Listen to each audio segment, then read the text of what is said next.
Hey, it's Phil Meyer. Let's talk about Viper on controller. We've been here before. I've already published a Viper controller layout in the past, but as I've been improving at the game, I felt that my previous layout just didn't cut it. I want all of you to be the most vicious Vipers possible, so we're kicking off the melee DPS block of videos with a Viper redo. All of my controller layouts focus on optimizing core ability placements on the controller face buttons, so I can more easily maintain movement while using those abilities. The first thing to know is that all of Viper's single target and area attacks are symmetrical. Each basic single target attack is a 1-to-1 match with an AoE attack. For that reason, I really recommend using a dual set layout. The first set is for single target attacks and the second is for area attacks. I swap between these sets by tapping the right shoulder button. You can enable this in character configuration settings. This layout requires at least 3 hotbars, but at this point I dedicate 4 cross hotbars to all of my layouts so they're always ready to go whenever I change jobs. If any of this sounds new to you, check out my general cross hotbars guide. It's linked in the video description. Let's walk through each ability placement on the hotbars, then I'll give you a demo of the layout in action. All of my melee DPS layouts will begin with the same standard template for role actions, and I'll only move or replace those skills if a job specifically needs it. On the base cross hotbar D-pad slots, I've placed Bloodbath, Leg Sweep, and True North. These are all off-global actions that can be intuitively weaved into Viper's combat rotation from these locations. I leave True North off of the AoE set since it has no effect in any of Viper's area attacks. Leaving it off the bar also helps the two sets appear more visually distinct, making it easier to see at a glance which hotbar set is active. Viper's basic attacks go on the left trigger face buttons. On the single target set, these are Steel Fangs and Reaving Fangs. On the AoE set, they are replaced with Steel Maw and Reaving Maw. The reason I put Viper's most basic attacks on the left trigger, where most of my layouts start with the right, is to keep a slot available on the right face button for Viper's gap closer, Slither. That's the button I always try to use for gap closers to help with muscle memory. Keeping gap closers on a face button lets me maintain control over my character's movement right up until I use the action. Viper is meant to be fast and agile, and this placement helps with that. Serpent's Tail morphs into off-global attacks that can be weaved in towards the end of Viper's primary attack combo. It takes a spot on the right D-pad button to keep that combo fluid. You've probably also noticed the Serpent's Tail appears 3 times in this layout. Hold that thought and I'll explain why in a bit. The last face button on this trigger goes to Vice Winder on the single target set, matched with Vice Pit on the AoE set. The Vice combos use a total of 5 buttons, so we clearly can't fit them all in a single face button cluster. By placing the combo openers here, we can activate them after completing a basic combo, then switch over to the right trigger for the remaining attacks. On the right trigger, Hunter's Coil takes the left face button and Swiftskin's Coil takes the bottom. These are again matched 1-to-1 with their corresponding skills on the AoE set. These placements are intentional. Both of the single target attacks are positionals that deal more damage depending on Viper's attack angle. Hunter's Coil deals more damage from the flank, which is why it takes a side face button. Swiftskin's Coil does more damage from the rear, which is why it gets the bottom face button. These placements help me remember these properties. Twin Fang and Twin Blood take the last 2 face buttons. These morph into off-globals that are meant to be weaved in after their related global cooldown attacks. Since you'll be hitting them frequently, keeping them on face buttons helps maintain mobility while using them. Each one is placed next to the attack that powers it up in the Vice combos, which feels intuitive. The melee DPS role actions are duplicated on this trigger's D-pad since there's room for them. Keeping them duplicated here makes them easier to hit regardless of which attack combo you're currently performing. Let's move up to the double cross hotbar's right trigger. Arm's Length takes a D-pad spot that matches its location across all my tank layouts. It also matches Surecast across my caster layouts. This helps with muscle memory.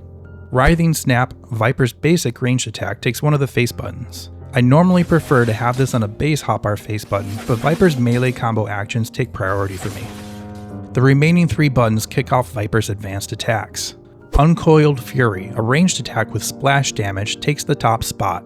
It's gated by charges of Rattling Coil, so it can't be used as often as Viper's basic attacks, which is why the double cross hotbar makes sense for it. Using Uncoiled Fury morphs Twin Fang and Twin Blood into additional follow-up attacks. Since those are on the base hotbar, it's easy to drop down and hit both of those buttons for the full combo.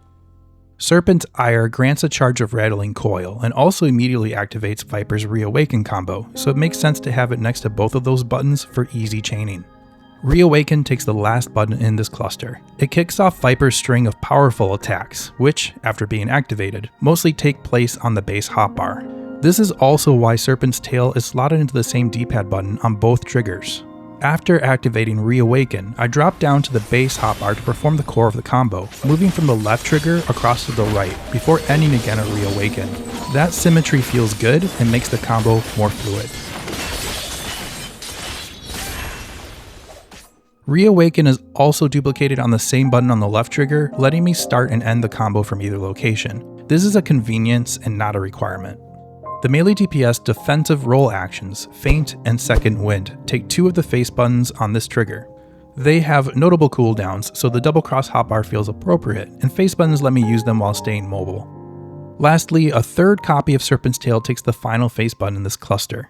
The primary location for Serpent's Tail on the D-pad just below works great most of the time, but there are situations where I want to maintain full control over Viper's movement while performing the basic attack combo.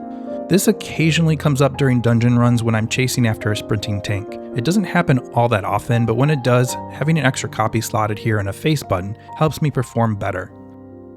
On one half of my extended cross hotbar is where I keep actions that are common across all my jobs. This includes Limit Break, Target Lock-On, and my focus targeting macros. The extended cross hotbar is something you can configure in character configuration settings. For Viper, I also include a macro to target the second party member, which by default would be the tank in a light party. Since Viper's gap closer, Slither, works on both enemies and party members, this macro lets me quickly target my tank in a dungeon, making it easy to use Slither to catch up or to dive into combat. Finally, I have sprint and assist targeting assigned to L3 and R3 via macros 98 and 99, which can be configured in system settings. The reason I prefer assist targeting on R3 is that I find it especially helpful when playing a healer, and I like having that consistency across jobs. Even though I use it less often with DPS jobs, it's still useful. For example, by first targeting an enemy with tab targeting, I can use assist targeting twice to focus on my tank's target. The first moves my target to the tank, and the second targets what the tank is attacking. This can help when you want to focus your attacks on the same target as your tank, which matters for Viper since several of its attacks deal increased damage to your primary target with additional AoE splash damage to nearby enemies. Centering those attacks can sometimes help take down enemy groups more efficiently. So that's my updated Viper layout. I've focused on maintaining mobility while making the core combos smoother to execute. The layout does have some redundancy built in by design, which helps keep combat moving smoothly. It also provides an opportunity for you to further personalize the layout to your preferences.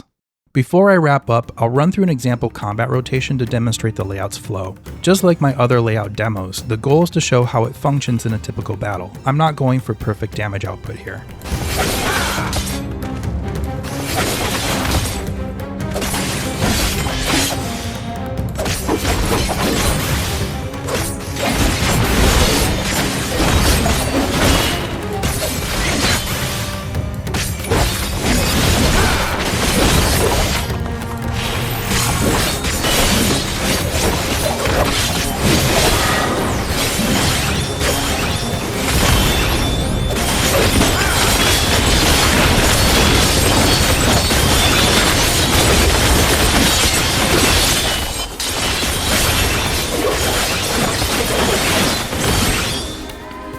Thank you for watching. If this video was helpful, a thumbs up on your way out is always appreciated. For my next video, I'll be covering Reaper. I hope you join me for that.